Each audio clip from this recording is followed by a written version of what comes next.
Adri, do më flasësh fillimisht për kryeministrin sepse këtë pjesë që hapi Beni në lidhje me protestën duhet ta sqaroj në pjesë të fundit. Ajo që më kanë përshtypur kryeministri që ka zbutur tonet edhe përpiqet, po themi nuk është më që tregon si turm, por duket që e ka kuptuar për masa, e ka kuptuar që arroganca me cilën ai ka folur, edhe këto komplotet edhe i përmendi gjitha sot prapë. Jo, dakord, po pak më ndryshe, edhe me tonet edhe duke përpjekur që të ndryshe më para thoshte që këta janë viktima të keqinformimit, tani është duke përpjekur që shiko këta janë naiv, të cilët dikush përpiqet t'i manipulojë, pa ata janë të sinqertë, të ndershëm e të mirë ku di unë.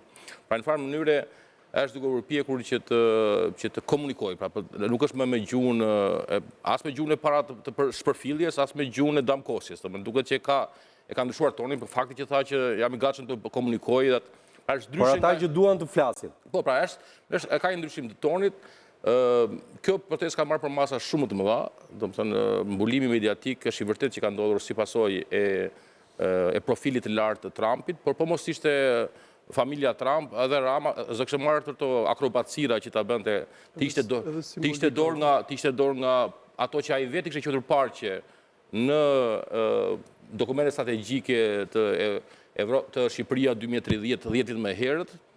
Por, pra, normalisht ai edhe, kjo vjen edhe premiumi edhe risku, do më thënë, ai faktikisht ka futur vetë në këtë lloj gjëje, njëjtë sikur se bëri Vučići faktikisht, se situata ka një déjà vu, nëse Rama i dha atij një park për ndërtuar, Vučići i dha një monument kulture për ndërtuar, atje protestat ja dolën që ta kthenin mbrapsht. Ta kthenin mbrapsht, edhe këtu kemi prapë një ripërsëritje, sepse nga njëra protesta, nga ana tjetër institucionet ligjzbatuese, me hetime ndaj ministrit edhe ndaj zyrtarëve të tjerë që u morën me ndryshimin e statusit të monumentit, ata detyruan të rriqeshin. Tani këtu kemi edhe një aktor tjetër, dhe këtu duhet venduki që është e Bashkimi Evropian, sepse një që duhet shpjeguar është se protesta në faktikisht nuk bllokon projektin e procesit, por zhbllokon integrimin evropian. Sepse çështja e qoftë e amendimeve të ligjit të mbrojtjes së monumenteve dhe qoftë çështja e ligjit për investitor strategjik janë në piketat përmbyllëse të Bashkimit Evropian.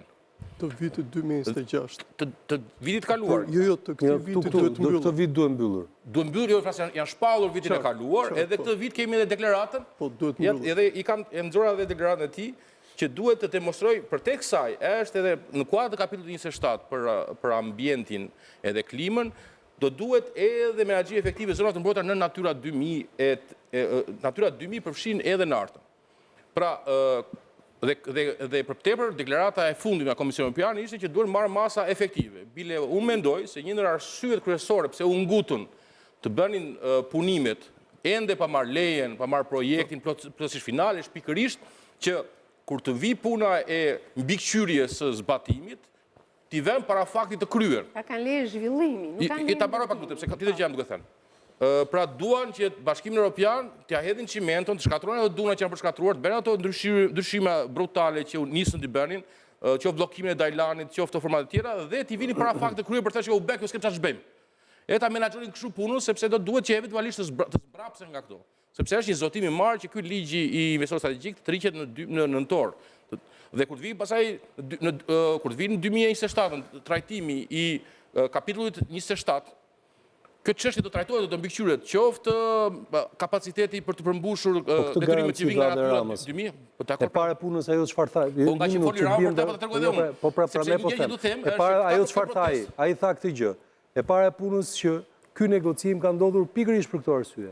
Është kthyer dyer projekti sepse neve nuk e kemi parë që të vi në këto standarde që ne e kemi kërkuar.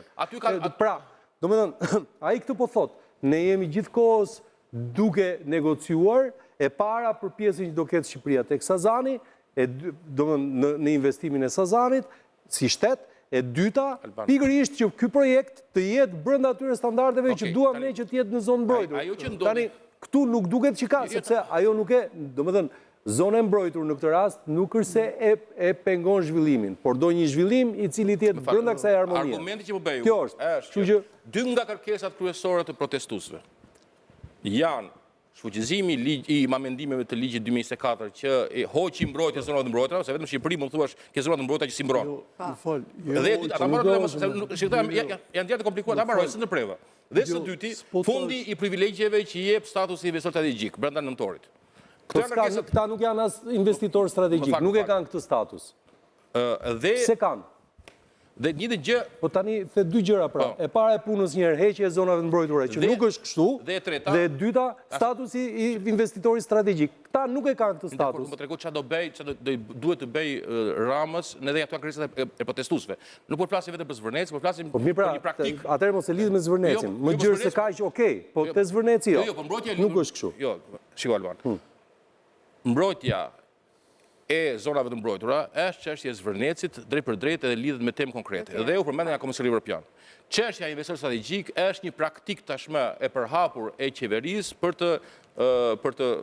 të abuzuar, duke hequr zonimin, duke ndërtuar edhe në zona që janë relativisht të mbrojtura. Për shembull rasti i Riollit që përmendëm më herët, ku është hequr zonimi edhe po ndërtohet aty ku ja quhet zona e parë dhe e dytë rrotull Vilunit.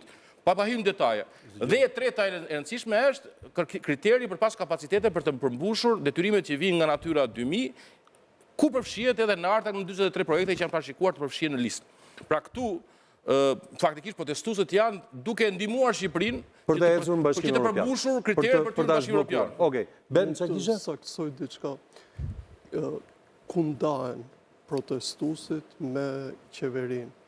Qeveria në ligjin e zonave të mbrojtura, që e respekton, ka kaluar për zona si narta e ka kategorizuar në pikën 5 dhe këtu është bërë një amendim që mund ndërtohet në ligjin e vjetër. Është përcaktuar çfarë mund ndërtohet, më saktë. Në ligjin e vjetër të vitit 2017, 4 kategoritë e para nuk prekeshin, është si zona A arkeologjike që spreket, ndërsa zona 5 dhe zona 6 ti vetëm mund të ndërtoje pak. Amendimet që u bënë në vitin 2024, ti mund të ndërtoje.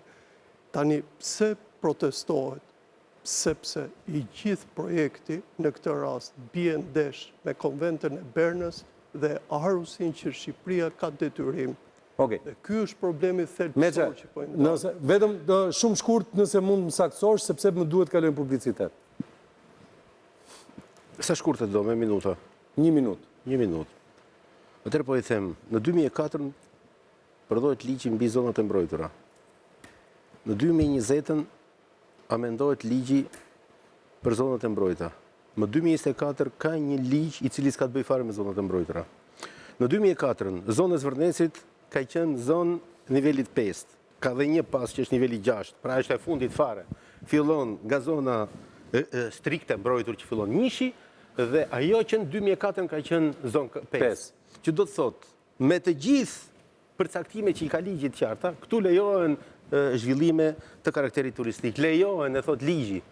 Dhe ligji 2024 nuk ka të bëj fare me këtë punë. E para, e dyta, ky projekt është bërë dhe është deklaruar në Republikën e Shqipërisë që në 2023.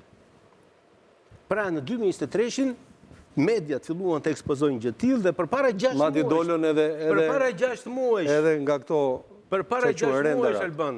Përpara 6 muajsh. Mediat shqiptare ndoqën nga pas Ivanka Trumpin në atë vend. Dhe një ofori e zakonshme ishte që po na vjen investorët amerikanë.